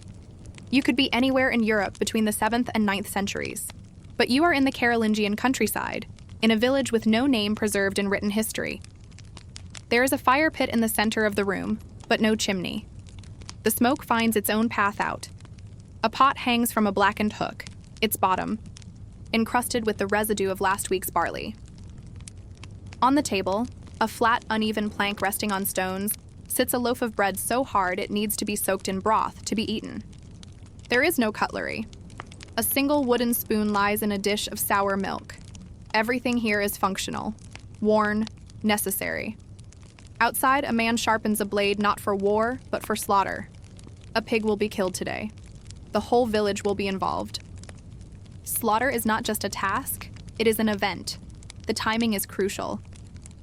Late autumn, just as the weather turns and the cold preserves the meat. There are no ice houses, no salt mines nearby. The pig's blood will be collected in a basin, stirred, constantly to prevent clotting, and poured into casings for sausage. The intestines will be cleaned, the fat rendered, the bones boiled. Nothing will be wasted. This is survival, practiced with ritual precision. Not because of religion, though prayers are said, but because forgetting one step means hunger in February. The Reixiao Carolingian world was not a golden age, though later chronicles might suggest otherwise. Charlemagne's empire stretched across much of Western and Central Europe, but control was uneven. Outside the cities and bishoprics, most people lived as they had before the Franks came, as peasants tied to land, lord, and weather. They lived by patterns older than the empire itself. Documents from this time, though sparse, begin to show the scaffolding of what would later become feudal Europe. The Capitulare de Vilis, issued under Charlemagne around the year 800, is one of the clearest administrative texts to survive. It lists in exhaustive detail how royal estates were to be managed. It specifies tools, animals, vegetables, and the conduct of estate stewards. It mentions grafting techniques for fruit trees, the care of oxen, the cleaning of storage vessels. Among the more than 70 chapters, several refer to food storage, preservation, and distribution. Pigs were to be kept in forested areas with acorns. Beer was to be brewed and stored in large casks. Bread was to be made from both wheat and millet, depending on availability. But most strikingly, the document reflects anxiety, not about enemies, but about spoilage, loss, mismanagement, the specter of waste. On one estate described in the Capitulare, a steward failed to keep adequate records of grain storage. When rats infested the granary, the steward was held personally responsible. Grain was not just food, it was tax, currency, obligation. Every missing sheaf weakened the fabric of royal administration. This obsession with order extended into the daily lives of villagers. In regions near Aachen, where the royal court sometimes held assembly, peasants were expected to contribute labor as well as crops. They cleared roads, repaired bridges, maintained boundary markers. It was not glamorous work, but it allowed the royal messengers, missi dominici, to travel. And through their travel, the emperor governed. Yet for most villagers, the presence of empire was distant. Their world revolved around seasons, harvests, births, and funerals. Disease moved silently. Famine came not with warning, but with frost. A single bad harvest could unravel a community, and so they developed systems of mutual dependence, borrowing, lending, communal slaughter, shared planting. Not from ideology, but necessity. Archaeological evidence from Carolingian villages shows a mix of continuity and change. Roman-era tools were still in use, passed down, repaired. New designs, particularly plows with iron shares, began to appear. In more fertile regions, these allowed deeper tillage, better yields. But iron was expensive. Many villages still relied on wooden tools, reinforced with whatever scraps could be scavenged. In a small site near the Moselle River, excavations revealed a well-preserved cellar. The floor was paved with stone. Inside were fragments of ceramic jars, each sealed with wax. Residue analysis found traces of turnip, cabbage, and pickled fish. This was not a noble pantry. It was a peasant's winter storage, a reminder of how families survived the lean months. Pickling, drying, fermenting. These were not trends, but lifelines. Women held much of this knowledge. The rhythms of boiling, steeping, fermenting, and drying were not taught in books. They were passed by example. From mother to daughter, neighbor to neighbor, herbs were gathered at specific times of year, not just for flavor, but for preservation. Juniper berries, mustard seed, and horseradish, all common in Carolingian cooking, were also antimicrobial. In one preserved manuscript from the monastery of Lorsch, a monk describes the women of the village bringing jars, sealed with oil, for the keeping of the root vegetables. The monk does not name them, but he records their knowledge even as he dismisses it as rustic. Monasteries, too, were centers of survival. Though they are often remembered for copying manuscripts, they were also centers of agricultural experimentation. In the gardens of St. Gall and Fulda, monks tried different crop rotations, grafted apple trees, managed fish ponds. They recorded rainfall, frost dates, pest patterns.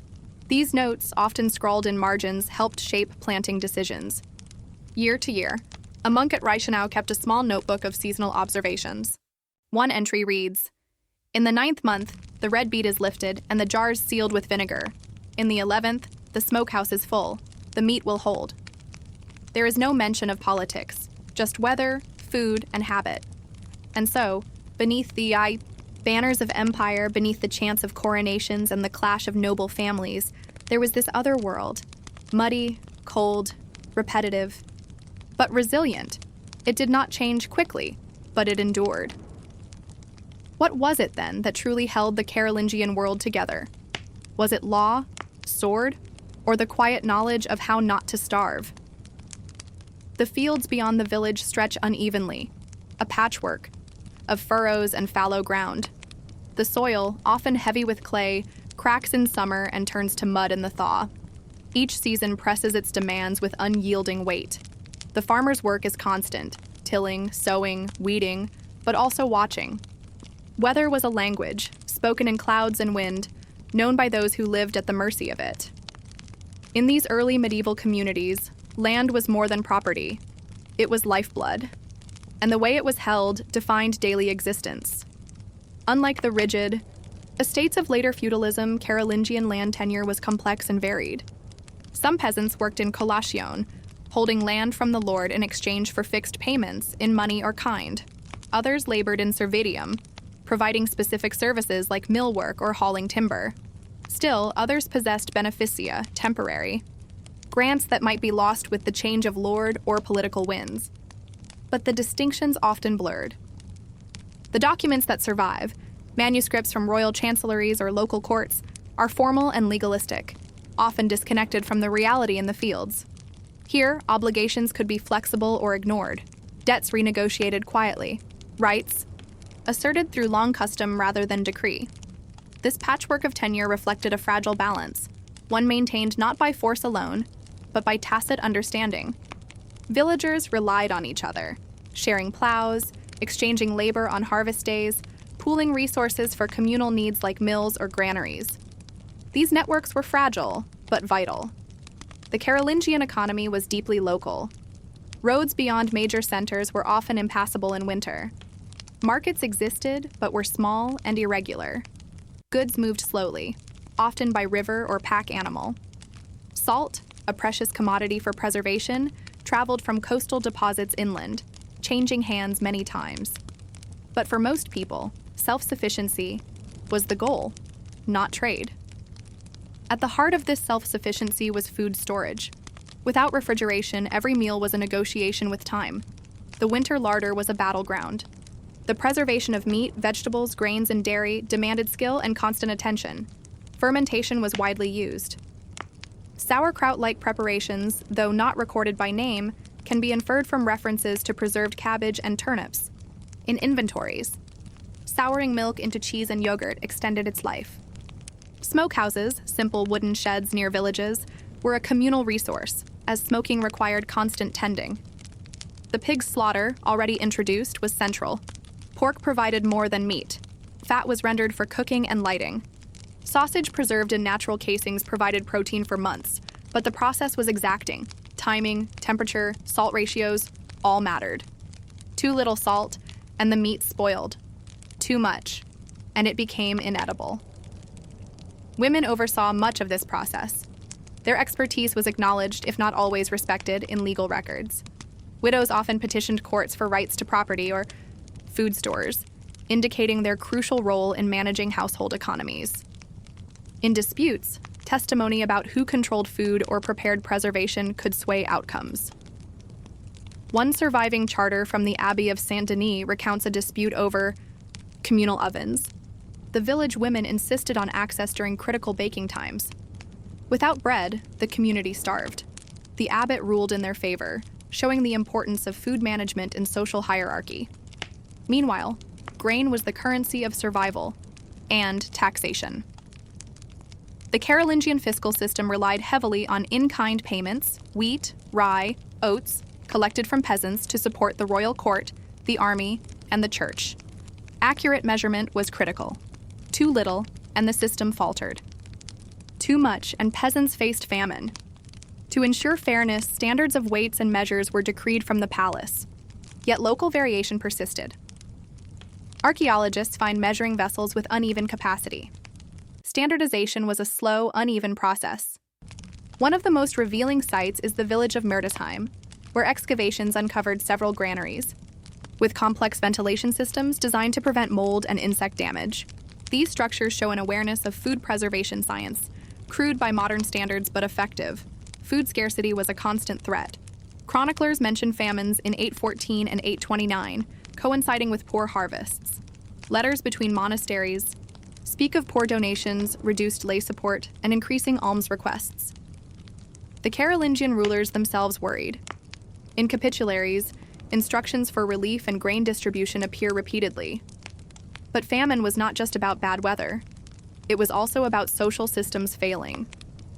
When the chain of obligation broke, when lords demanded excessive dues or peasants fled, food stores emptied, villages declined, trade slowed, the fragile networks of interdependence unraveled. One fascinating example comes from the Anglo-Saxon Chronicle, which briefly notes a famine in 792. A monk recorded, "Many died of hunger and many fled to the towns." It is a small line, almost a whisper, but it reveals the human cost behind political stability. Even when food was available, hunger shaped behavior.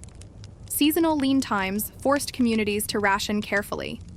Child mortality rose sharply in winter months.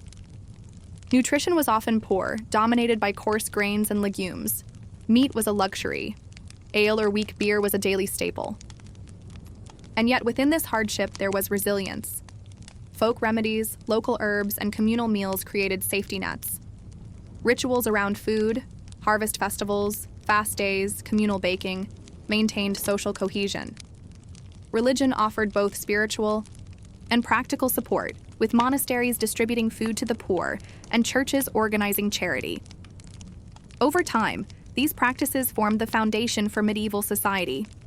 The systems of landholding, food production, and social obligation would evolve but retained these roots.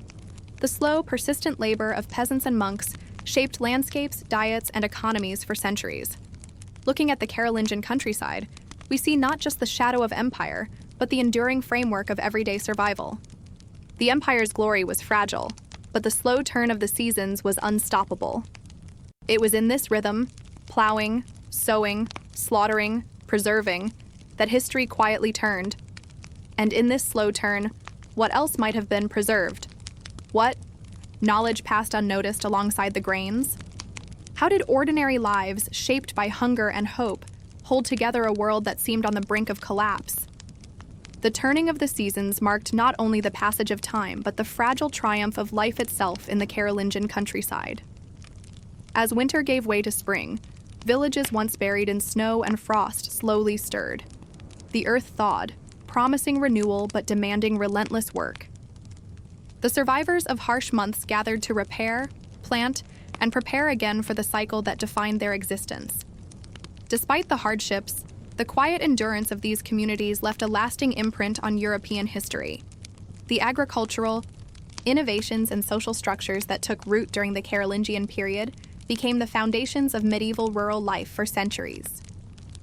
The carefully managed estates, communal labor systems, and food preservation techniques ensured not only survival, but also stability in a fragmented world. The emperor's attempts to codify laws and standardize practices, though often only partially successful, reflected a desire to impose order on a chaotic landscape. But it was the knowledge embedded in village life, the practical wisdom of countless unrecorded hands, that truly sustained the realm. This knowledge was not static. It adapted with each generation, blending old Roman legacies, Germanic customs, and Christian influence. Monasteries remained vital hubs of innovation and charity. Their manuscripts preserve glimpses of this ongoing evolution, notes on crop rotation, herbal remedies, and even brewing recipes that sought to maximize nutrition and storage. The monks' gardens experimented with plants that peasants might not grow, but that added variety and resilience to the diet. These religious centers bridged spiritual authority and pragmatic survival. Meanwhile, the peasants themselves were more than passive subjects. Through subtle negotiation, resistance, and cooperation, they shaped the terms of their labor and tenancy. Court records occasionally capture disputes over rights to use forest resources or water mills, revealing an active engagement with authority rather than simple submission. In the end, the story of the Carolingian countryside is a reminder that history's great events, crowns won and lost, empires built and fractured, are mirrored in the mundane realities of everyday life. It is in the preservation of food, the tending of fields, and the passing of knowledge from mother to daughter that civilization persisted. How did these small acts of endurance influence the broader sweep of European development? What lessons lie hidden in the long chains of survival, in the unnoticed details of who kept the smokehouses going or ensured the granaries stayed dry? The Carolingian era's legacy is not only in its emperors or armies, but in the quiet persistence of those who kept the hearths burning through the coldest nights. The air is thick with salt and smoke. You stand at the edge of a small harbor town on the northern coast of the Mediterranean, sometime in the 1st century AD. Ships with sails lowered rest alongside wooden piers. Fishermen mend their nets while merchants unload crates marked with unfamiliar symbols.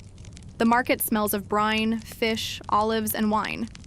In this place, something ordinary and yet extraordinary was taking shape, a culinary invention that centuries later would evolve into what we now call ketchup. But in ancient Rome, it was a far cry from the sweet tomato-based sauce known today. Instead, it was a fermented fish sauce called garum, a pungent and prized condiment that flavored tables from humble homes to imperial palaces. The production of garum was a detailed, smelly, and time-consuming process. It began with small fish, anchovies, mackerel, sardines, layered with salt in large vats. The mixture was left to ferment under the sun for weeks or even months. During this time, enzymes broke down the fish, releasing rich umami flavors. The liquid that separated from the solids was strained repeatedly until clear, yielding a dark, savory sauce. This sauce was everywhere in Roman cooking. Writers like Pliny the Elder and Apicius mention garum as essential to seasoning. It was added to everything from meats and vegetables to wines and desserts. The most expensive varieties came from places like Spain and North Africa, prized for their unique qualities. What made garum so important wasn't just taste. It was a preservative, a source of protein, and a marker of cultural identity. Romans saw it as the secret ingredient that elevated their cuisine above others. Yet the reality behind its production was anything but glamorous. Factories, more like open-air fishworks, lined coastal regions, where fish waste and the stench of fermentation permeated the air. Archaeological remains show vast tanks and channels used to process enormous quantities of fish. Laborers worked under harsh conditions, exposed to flies, heat, and rot. Despite this, the trade in garum was highly lucrative. Amphorae stamped with manufacturers' marks have been found across the empire, from Britain to the Levant. This widespread distribution reveals a complex network of production, trade, and consumption that connected disparate parts of Rome. But garum also had cultural significance beyond food. It was tied to social status and regional pride. Recipes for blending garum with herbs, wine, and spices appear in cookbooks, revealing experimentation and variation. The sauce could be thickened, diluted, or mixed with sweeteners. It was both a staple and a luxury. And yet, by the late Roman period, garum's popularity declined. Changes in taste, economic disruption, and the fall of centralized trade networks led to its disappearance. The secret of fermentation passed into obscurity, only to be rediscovered centuries later in different culinary forms. How did such a pungent, unappetizing process become the foundation of a beloved sauce centuries later? What does the rise and fall of garum tell us about the interplay between food, economy, and culture in the ancient world? The making of garum was both an industry and a tradition embedded in the coastal communities of the Roman Empire. Along the shores of Baetica, modern-day southern Spain, Lusitania, and Mauritania, the pungent smell of fermenting fish was as common as the sea breeze. These places became centers of production, where knowledge passed down through generations, guided the delicate balance of salt, sun, and time necessary for a quality product. The process began with a careful selection of fish, often small pelagic species abundant in the Mediterranean. The choice was not arbitrary. Certain fish yielded better flavor and texture after fermentation.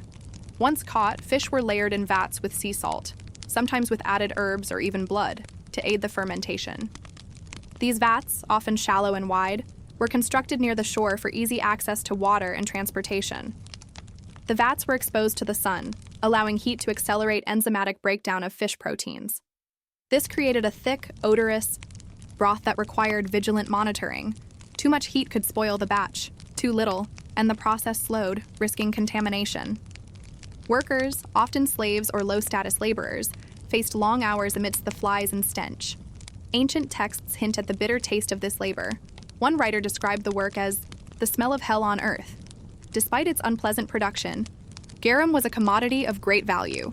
Merchants carefully bottled the sauce in amphorae, marking them with the producer's seal and origin. These seals served not only as trademarks, but also as quality assurance, much like modern branding. Archaeologists have uncovered amphora fragments in places as distant as Roman Britain, showing the extensive reach of this trade. The economic impact of garum was significant. Coastal towns thrived on production and export, while inland markets relied on steady shipments.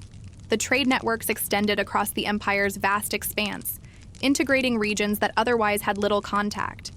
It is remarkable that this salty sauce connected such diverse peoples, from Iberian fishermen to Italian gourmets, from North African merchants to British elites. Culturally, garum was more than a condiment. It was a symbol of Roman identity and sophistication. Apicius, the Roman gourmet whose cookbook survives in fragments, offers recipes where garum transforms simple dishes into culinary delicacies. Wealthy Romans flaunted their access to rare varieties, sometimes paying exorbitant prices for garum sourced from distant provinces. Yet garum's role was not purely elite. Archaeological finds in Pompeii's bakeries and taverns show everyday use, mixing it with bread and vegetables. It was a seasoning accessible across classes, adapting to regional tastes and available ingredients. With the empire's gradual decline, garum production faced challenges. Political instability disrupted trade routes. Coastal settlements were threatened by raids and environmental changes. The urban demand for luxury goods dwindled as economies contracted. Simultaneously, shifts in dietary preferences emerged. Christian attitudes towards food, with increased emphasis on fasting and asceticism, may have contributed to garum's fall from favor. The sauce's strong smell and association with pagan luxury became less appealing. By the early Middle Ages, garum's tradition faded into obscurity, yet its legacy endured in unexpected ways. The technique of fermenting fish protein survived in various European and Asian culinary traditions. Modern Southeast Asian fish sauces, for instance, share direct lineage with Roman garum. Even in Europe, the idea of fermented condiments persisted in regional cuisines. The rise and fall of garum thus tells a larger story about empire, economy, culture, and the intimate connection between food and identity. How did these ancient practices influence later culinary developments? What can the persistence of fermented fish sauces worldwide reveal about human ingenuity in food preservation? Though garum vanished from the tables of medieval Europe, its essence lived on, quietly shaping culinary traditions far beyond the fall of Rome. The pungent, fermented fish sauce that once flavored the banquets of emperors found echoes in distant kitchens carried by trade, migration, and adaptation. In the coastal regions of Southeast Asia, for example, fish sauce, known today as nam pla in Thailand or nuoc mam in Vietnam, shares remarkable similarity in production and taste with Roman garum. Though separated by geography and culture, these sauces speak to a common human strategy: preserving protein through fermentation, creating layers of flavor long before refrigeration existed. In Europe, the medieval period saw a decline in garum style sauces replaced by increasingly localized flavors and the growing influence of Christian fasting laws. However, fermented condiments did not disappear entirely. In Mediterranean fishing villages, recipes for anchovy-based sauces persisted, slowly evolving into the anchovy pastes and salty condiments beloved in Renaissance and modern Italian and French cuisines. The story of garum is also a tale of transformation, how something once widespread and central to daily life can fade, only to be rediscovered or reinvented. During the Renaissance, the revival of classical texts reintroduced knowledge of ancient Roman culinary arts. Apicius's recipes inspired chefs and scholars to explore forgotten tastes, and the idea of a savory, umami-rich sauce re-entered European kitchens in new forms. Furthermore, garum's decline reflects broader historical shifts: the collapse of Roman political and economic structures, the reorganization of trade networks, and changing social values. Food, after all, is never merely nourishment. It is a marker of culture, power, and identity. The sauce's disappearance marked the end of an era, but also the beginning of others. What lessons does the history of garum offer us today? It reminds us that culinary traditions are living histories, shaped by environment, economy, and human creativity. The secret ingredient in ancient Roman ketchup was not just fish or salt, it was the knowledge and labor of countless people, preserved in jars and memories connecting past to present. Story 6: in the vast steppes of Central Asia, far from the bustling cities of ancient empires, a different kind of survival story unfolded. Here, amid rolling grasslands and unpredictable climates, the nomadic tribes shaped their lives around the rhythms of the land and their herds. The Mongols, Huns, and Scythians may be better known for their conquests and warfare, but beneath those dramatic headlines lay a profound mastery of adaptation, resilience, and resourcefulness. The life of a nomad depended on understanding the subtle balance of nature, knowing when and where to move herds, how to manage scarce water sources, and how to store food without modern preservation. Unlike settled farmers, whose fate was tied to a single patch of soil, nomads embraced mobility as their greatest survival tool. Central to their diet was the horse, a source of meat, milk, and transport. The fermented mare's milk, or airag, was a staple drink, rich in nutrients and slightly alcoholic, aiding digestion and hydration. Meat was often dried into jerky or pressed into hard cakes that could last through long winters. These food practices reflected a deep knowledge of the environment, turning what others might see as scarcity into abundance. Trade routes across the steppes connected these nomads to distant markets, exchanging furs, horses, and crafted goods for grains, metals, and luxury items. These networks fostered cultural exchange as much as commerce, blending ideas, technologies, and traditions. Yet the nomadic way of life was fragile. Climate shifts, territorial conflicts, and the expansion of agricultural empires constantly challenged their survival. How did these societies navigate such pressures? What strategies allowed them to endure and sometimes dominate their settled neighbors? The nomadic tribes of Central Asia lived in an environment of extremes, where weather could swing from scorching summers to brutal winters within months. Their survival depended not only on intimate knowledge of the land, but on social organization and flexible lifestyles. Communities were typically organized into clans or tribes, bound by kinship and loyalty. These groups moved seasonally between summer and winter pastures, following patterns established over generations. The choice of routes was critical. Rivers, springs, and sheltered valleys could mean the difference between life and death for herds and people alike. The yurts, portable, circular tents made from wooden frames and felt, were ingenious adaptations to mobility. Easily dismantled and reassembled, these homes allowed quick relocation while providing warmth and protection from harsh winds. Food storage was a constant challenge. Without modern refrigeration, nomads relied on drying meat and dairy products, fermenting milk, and storing grains in airtight containers when available. The process of fermentation, seen in drinks like airag or in preserved cheeses, not only enhanced flavor, but prevented spoilage. Horses were central not just as food sources, but as companions and tools. Nomads developed unparalleled horsemanship, enabling swift travel, effective hunting, and formidable military tactics. This mobility allowed them to strike unexpectedly and evade larger, slower armies. Despite their reputation as raiders or warriors, nomads were also skilled diplomats and traders. They negotiated alliances, exchanged gifts, and participated in vast trade networks stretching from China to Europe. These connections brought new goods and ideas, enriching nomadic culture. Environmental challenges tested their resilience. Periodics. Droughts could decimate herds. Harsh winters, known as zud, sometimes caused catastrophic losses. In response, tribes practiced resource sharing and temporary mergers to survive lean years. Their survival was as much about social cohesion as individual skill. The pressures from expanding empires like the Chinese Tang dynasty or the sedentary kingdoms of Persia created constant tension. Some nomads chose accommodation, others conflict. The ability to adapt politically as well as environmentally was vital.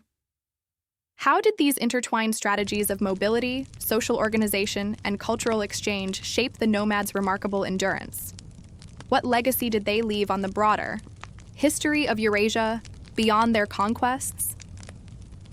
The nomads of the Central Asian steppes left a profound mark on history, not only through their military conquests, but through the survival strategies that allowed them to thrive in a challenging environment. Their mastery of mobility, social flexibility, and resourcefulness created a way of life that endured for centuries, even as empires rose and fell around them. The Mongol Empire, emerging in the 13th century under Genghis Khan, is the most famous example of nomadic power. But this empire was built on centuries of accumulated knowledge about the land and people of the steppes.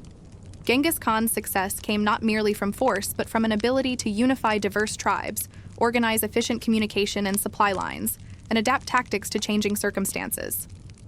Nomadic influence spread beyond warfare. Their trade, routes connected east and west, facilitating the exchange of goods like silk, spices, horses, and metals. Ideas, technologies, and cultures flowed along these paths, shaping civilizations far from the grasslands. Even after the decline of great nomadic empires, their legacy persisted in cultural practices, languages, and social structures throughout Eurasia. The resilience embedded in their way of life, balancing adaptation with tradition, mobility with community, offers timeless lessons.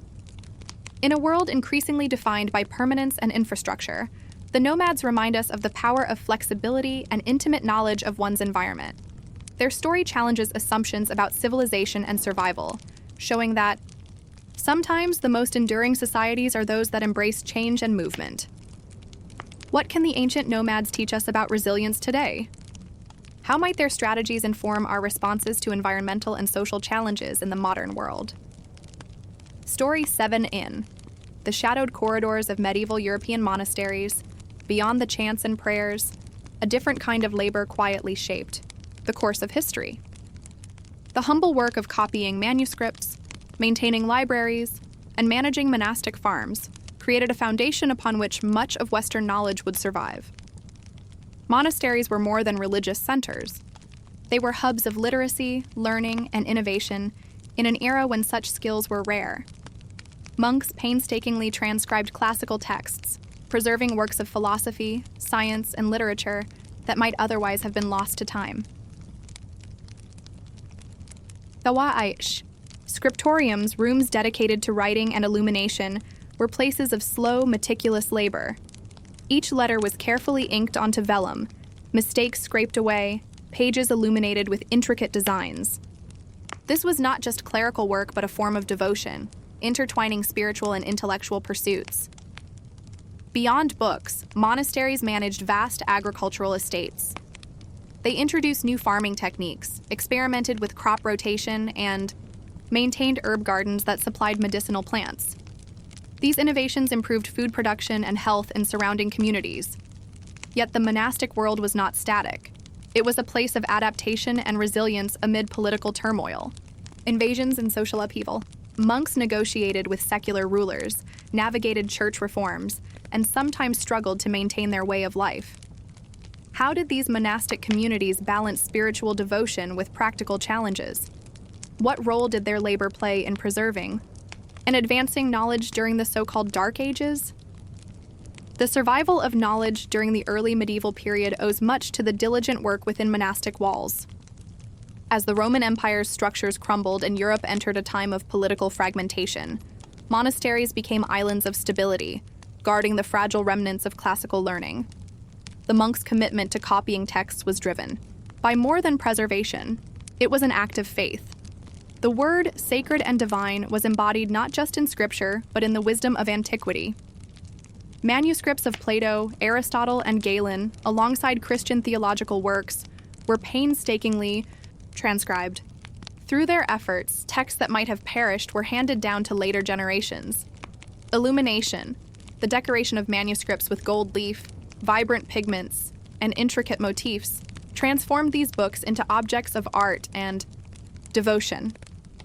These illuminated manuscripts were rare and expensive, but served as vital educational tools and symbols of spiritual and temporal authority. Monastic scriptoria varied in size and productivity. Some, like the famous Abbey of St. Gall in modern Switzerland or the Monastery of Bobbio in Italy, became renowned centers of learning. Their libraries grew, attracting scholars and scribes who contributed to the intellectual life of the Middle Ages. Meanwhile, monasteries' economic activities were equally vital. The introduction of the three-field crop rotation system increased agricultural yields, supporting larger populations. The cultivation of herbs like lavender, sage, and rosemary advanced medieval medicine and cuisine. Monks also managed vineyards, mills, and workshops, contributing to local economies. These practical endeavors were intertwined with spiritual discipline. The rule of Saint Benedict, guiding monastic life, emphasized balance between prayer, work, and study. This rhythm helped communities endure hardships, including Viking raids and political instability. Monasteries also served as centers of hospitality and care, offering refuge to travelers and aid to the poor. Their role in social welfare underscored a broader responsibility that extended beyond cloistered walls. Despite their relative isolation, monasteries were not disconnected from the world. They communicated across Europe, exchanging manuscripts and ideas. This network laid groundwork for the intellectual revival of the later Middle Ages. Yet questions remain. How did these monastic communities navigate tensions between tradition and innovation? What internal challenges threatened their survival? And how did they adapt to changing political and religious landscapes? The resilience of medieval monasteries lay in their ability to adapt while preserving core traditions.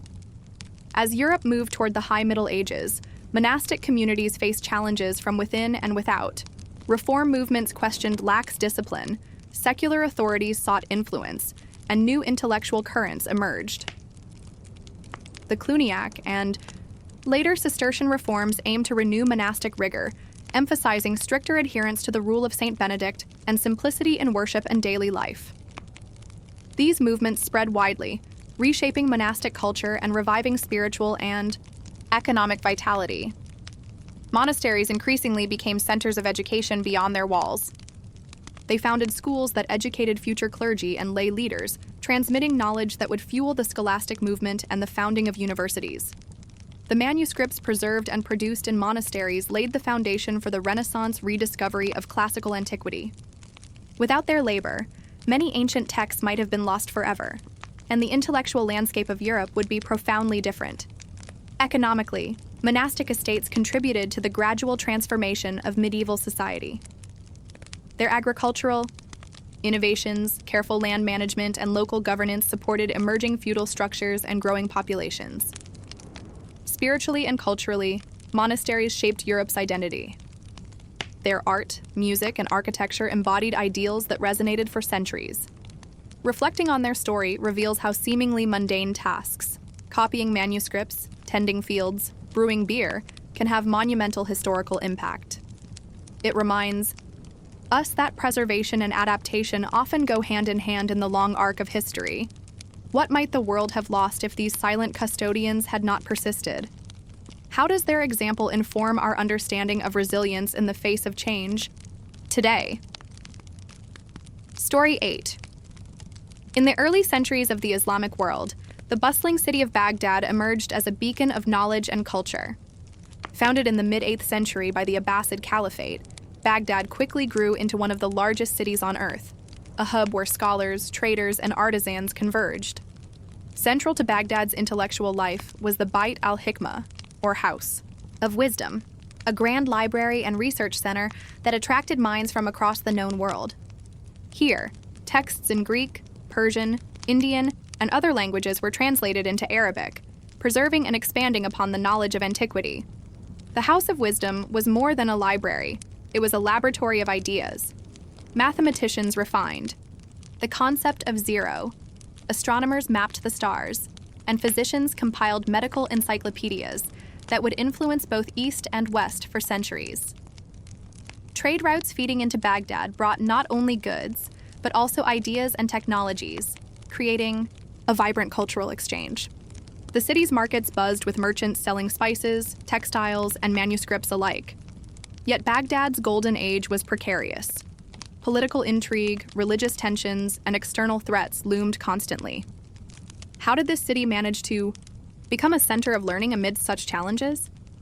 What everyday realities supported its intellectual flourishing? Baghdad's transformation into a thriving intellectual hub was no accident. It was carefully cultivated by the Abbasid caliphs, who saw scholarship as a means to legitimize and strengthen their rule. The city was planned with wide streets, grand palaces, and marketplaces designed to attract talent from across the empire. The House of Wisdom became a melting pot for scholars of diverse backgrounds, Muslims, Christians, Jews, and others, working side by side. This environment fostered a remarkable cross-pollination of ideas. Greek philosophical works were not only preserved but critically examined and expanded upon. Indian numerals, including 0, were adopted and refined, revolutionizing mathematics. Medical knowledge advanced through translations and original research. Physicians compiled vast compendiums, synthesizing the work of Hippocrates, Galen, and Indian Ayurvedic texts. Hospitals in Baghdad introduced new practices in hygiene and surgery, laying foundations for modern medicine. Trade and wealth supported this intellectual flowering. Baghdad sat at the crossroads of caravan routes linking China, India, Persia, and the Mediterranean. Merchants and artisans thrived, financing patronage of scholars and commissioning works of art and architecture. Yet beneath this cultural zenith were tensions. Political power struggles within the Abbasid court occasionally disrupted patronage. Religious debates between different sects influenced which ideas flourished and which were suppressed. Despite such challenges, Baghdad remained a beacon for centuries. Its libraries and academies became models for later centers of learning in Europe, such as the universities that emerged in the medieval period. But the city's flourishing was not destined to last forever. How did Baghdad's intellectual and cultural landscape change as external threats mounted? What factors led to its eventual decline? Baghdad's brilliance as a center of knowledge faced severe trials as the centuries advanced. Political instability, external invasions, and shifting economic conditions gradually eroded the city's prominence. One of the most devastating blows came in 1258 with the Mongol siege led by Hulagu Khan. The city, famed for its libraries and scholars, was overwhelmed. The destruction was immense. Countless manuscripts were lost, and the House of Wisdom was effectively destroyed. The rivers were said to have run black with the ink of ruined texts, symbolizing the end of an era. Yet, even after this catastrophe, Baghdad persisted. Scholars and artisans continued to work, and the city retained importance as a religious and commercial center. However, the centralized patronage that had fueled its golden age never fully recovered. The decline was also influenced by changing trade routes, as maritime commerce rose and overland caravan routes diminished in importance.